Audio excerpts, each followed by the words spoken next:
வணக்கம்.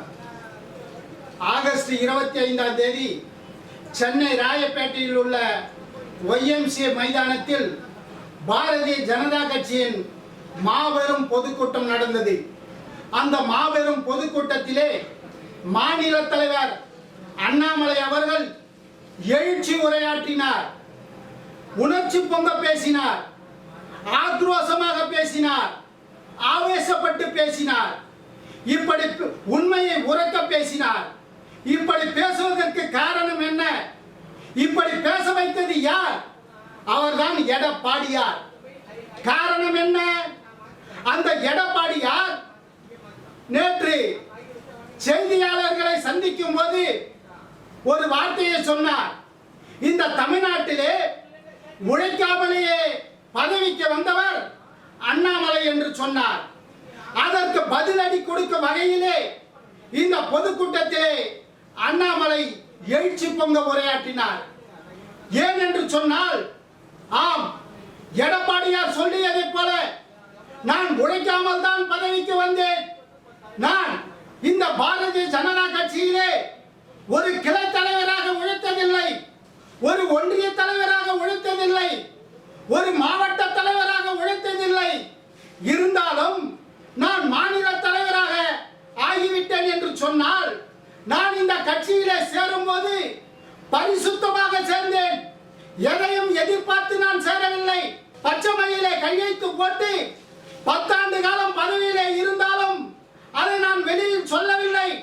இருந்தாலும் நான் பரிசுத்தமாக இந்த பாரதிய ஜனதா கட்சியிலே எதையும் எதிர்பார்க்காமல் உழைப்பதற்காக வந்து இன்றைக்கு மாநில தலைவராகி இருக்கிறேன் என்று சொன்னால், இது விவசாய மகனாக இந்த அண்ணாமலை ஒரு தலைவனாக வந்திருக்கிறேன் என்று சொன்னால், இது அண்ணாமலையின் வரலாறு.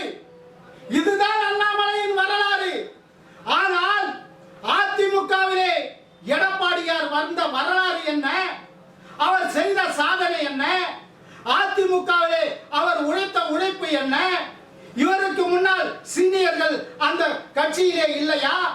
இப்படி பலப்பட்ட சீனியர்கள் அந்த கட்சியிலே இவருக்கு முன்னால் இருந்தாலும், அம்மாவின் மறைவிற்கு பின்னால் இன்றைக்கு இந்த எடப்பாடி அவர்கள் முதல்வராக வந்தார் என்று சொன்னால், எப்படி வந்தார்? போராடி வந்தாரா? அதிமுகவில் அவருடைய உழைப்பு என்ன என்பதை மக்கள் சிந்தித்து பார்க்க வேண்டும். இந்த எடப்பாடியார் எந்த உழைப்பை வைத்து முதலமைச்சரானார்? இவருடைய சீனியர்கள் எல்லாம் எங்கே இருக்கும் போது நேற்று வந்த எடப்பாடியார் எப்படி முதலமைச்சரானார்? அம்மாவை பொறுத்த வரையிலே புரட்சி தலைவி அம்மாவின் இதயத்தில் எடப்பாடி ஒரு கடைக்கோடி. அப்படி இருந்தும் முதல்வரானார் எடப்பாடி. எப்படி அவர் ஆட்சிக்கு வருவதற்காக அவர் தொய்தார் காலடி. அந்த ஆட்சியை காப்பாற்ற டெல்லிக்கு எடுத்தார் காவடி. இதுதான் எடப்பாடி. இதுதான் எடப்பாடியின் வரலாறு. ஆனால் அண்ணாமலையின் வரலாறு அப்படியா? சிந்தித்து பார்க்க வேண்டும். அண்ணாமலை எப்படிப்பட்டவர்? இந்த அண்ணாமலை எதற்காக பாரதிய ஜனதாவிற்கு வந்தார் என்று சொன்னால், பாரதிய ஜனதாவின் உண்மையான அந்த சித்தாந்தத்தை ஏற்றுக்கொண்டு வந்தார். அந்த சித்தாந்தத்திலே எனக்கு பிடித்தது மோடி.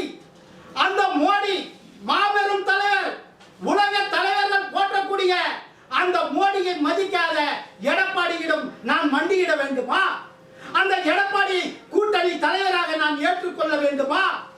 எந்த சித்தாந்தத்தில் நான் எடப்பாடியை ஏற்றுக்கொள்ள முடியும்? எப்பொழுது என் தலைவரை நீ மதிக்கவில்லையோ அப்பொழுதே நீ யாரோ நான் யாரோ. உனக்கு எனக்கு தனிப்பட்ட விரோதம் அல்ல. எடப்பாடி என்ன பங்காளியா? எடப்பாடிக்கும் எனக்கு என்ன வாழ்க்கை வரப்ப தகராறா? இல்லை. தனிப்பட்ட முறையில் எந்த தகராறும் எடப்பாடியாக எனக்கு இல்லை. இருந்தாலும் நான் இன்றைக்கு எடப்பாடியை மதிக்கவில்லை என்று சொன்னால், அவர் என் தலைவரை மதிக்கவில்லை. உலக தலைவர்களை மதிக்கக்கூடிய ஒரு தலைவர் மோடி அவர்கள். அந்த மோடியை நீ மதிக்கவில்லை என்று சொன்னால், அந்த எடப்பாடி அல்ல, யாராக இருந்தாலும் தூக்கி எறி வந்தார் இந்த அண்ணாமலை என்று உணர்ச்சி பொங்க பேசியவர் மாநில தலைவர் அண்ணாமலை அவர்கள். மறக்காம மணி அழுத்துங்க, மற்றவங்களுக்கு அனுப்புங்க, கருத்துக்களை பதிவிடுங்க, ரசனைக்கு கை கொடுங்க.